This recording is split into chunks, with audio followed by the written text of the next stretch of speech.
السلام علیکم دوستو، میں آپ کی خدمت میں حاضر محمد ستار باقر اپنے YouTube channel astrology with M S Baqir پہ تمام دوستوں کو جو دیکھنے والے ہیں، جو سننے والے ہیں، ان کو خوش آمدید کہتا ہوں۔ دوستو، آج کا جو ویڈیو کا موضوع ہے وہ ہے برج حوت کے لیے اپریل 2019 کیسا رہے گا۔ تو دوستو، ویڈیو کو آگے بڑھانے سے پہلے میں تمام دوستوں سے گزارش کروں گا کہ جن دوستوں نے ابھی تک بھی میرا YouTube channel astrology with M S Baqir کو سبسکرائب نہیں کیا تو وہ سبسکرائب کر لیں اور بیل آئیکن پر بھی کلک کر لیں تاکہ ہر نئے آنے والی ویڈیو میری آپ کو جلد اور آسانی سے مل سکے۔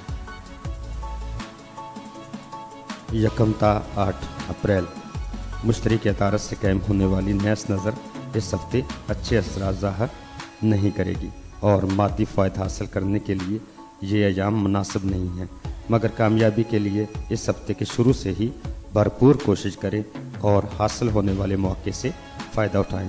اس طرح آپ نقصان کو فائدے میں تبدیل کر سکتے ہیں۔ تیز دار آلات اور ڈرائیونگ کرتے وقت احتیاط کریں۔ 9 تا 16 اپریل ان ایام میں اہم اور خاص سیر نظر شمس تسلیس مشتری قائم ہو رہی ہے۔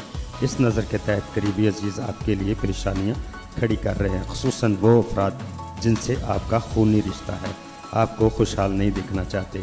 اس ہفتے خلاف توقع کوئی رقم ملنے کی امید ہے۔ کاروباری حالات بہتر ہوں گے۔ سرمایہ کاری میں لگے ہوئے روپے سے فائدہ حاصل ہوگا۔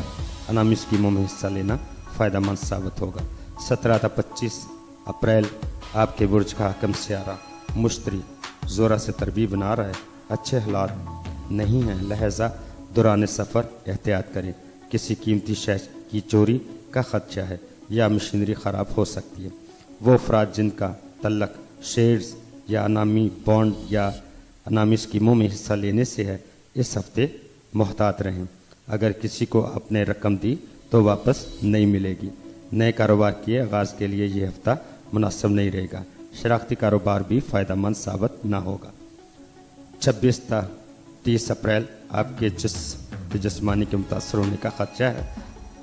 نوکری کے خواہش مند افراد کو نوکری مل سکے گی، مگر یہ سب کچھ آپ کی گھریلو دلچسپی سے ہی ممکن ہوگا۔ قیمتی اشیاء کی حفاظت کریں۔ گھر سے نکلنے سے قبل حفاظتی انتظامات اچھی طرح دیکھ لیں۔ اپنی صحت کا خیال رکھیں۔ ٹانگوں میں درد کی شکایت ہو سکتی ہے۔ معدے کے امراض بھی پیدا ہو سکتے ہیں۔ گھریلو اور کاروباری مسائل حل کر سکیں گے۔ روپے پیسے کے لین دین میں احتیاط برتیں۔ تو دوستو، اللہ تعالیٰ آپ کا حامی و ناصر ہو۔ اپنا بہت سارا خیال رکھیے گا، اپنے پیروں کا بھی خیال رکھیے گا۔ اللہ حافظ، فی امان اللہ۔